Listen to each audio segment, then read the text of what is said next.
Hello, lovely world of YouTube.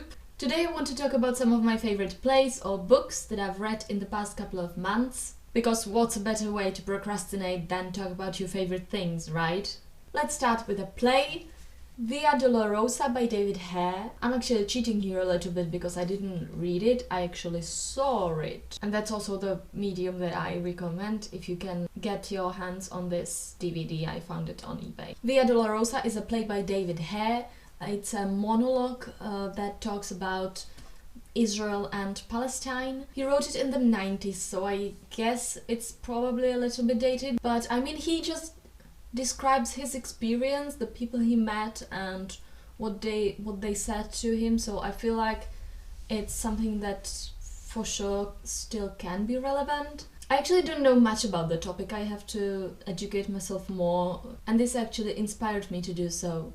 In the play, he discusses whether people are defined by the place where they live or where they come from. It's actually really interesting. He comes into it thinking that it's your thoughts rather than the place that defines you, and he doesn't give any easy answers, but sort of comes out of it thinking that it matters.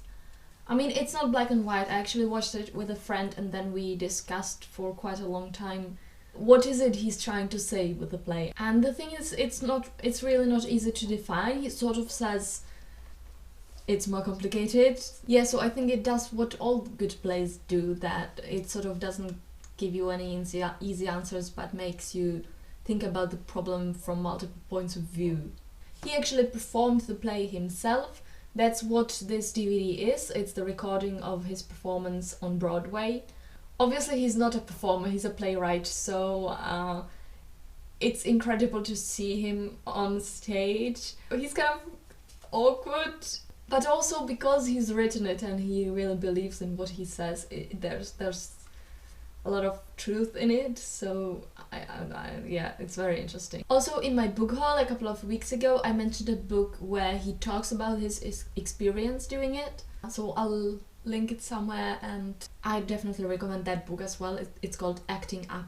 The next play I want to mention I didn't particularly enjoy, but it made me think a lot, and I think that's always good. It was Salome by Oscar Wilde. I read it in this edition of all of his plays. Oh, I hate the cover, by the way.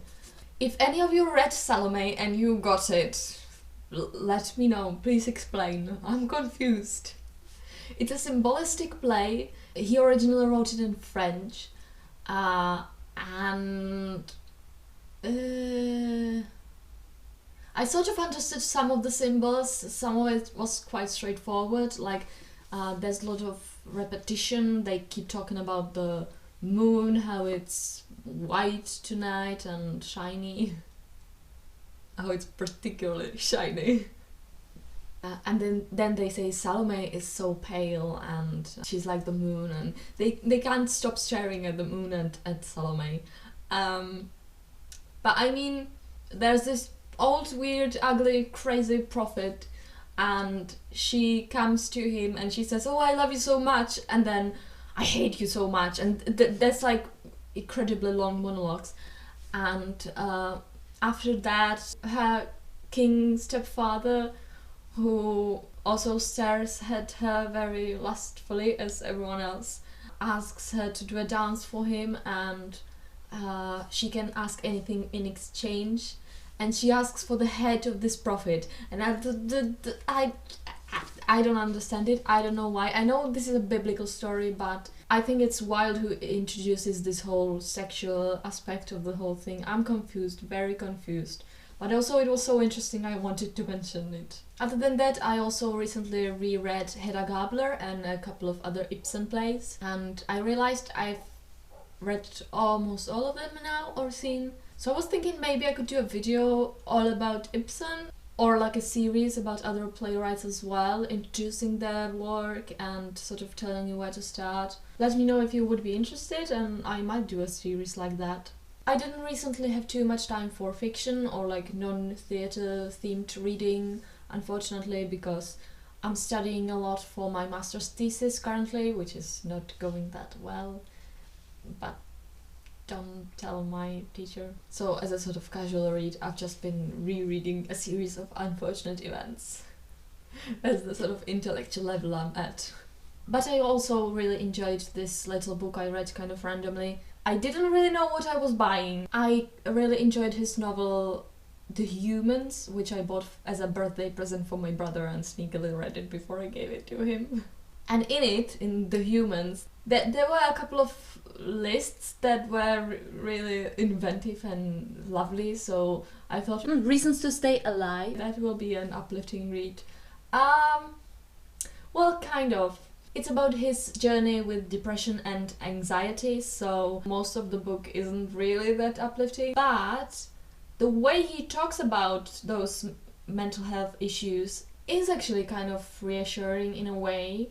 He sort of shifts between describing his feelings and sort of letting you know this is normal, and also scientific facts and statistics, which are putting things into perspective and rationalizing them, and it really spoke to me. So even though I do not personally suffer from the same conditions he was describing in the book, I still found the book really inspiring and recommend it to anyone.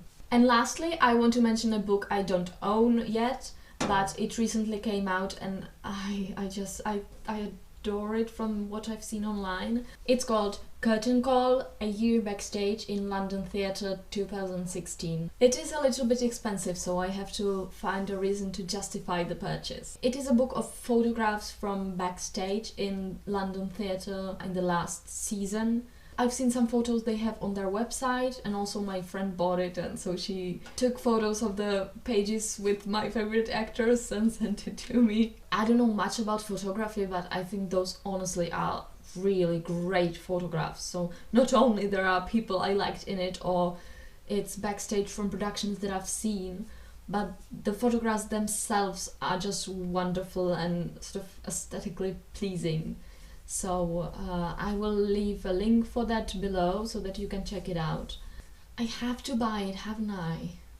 But I mean, it's so expensive, but also so beautiful. When I finish my thesis, I will buy it. Hope it motivates me. Didn't work yet though.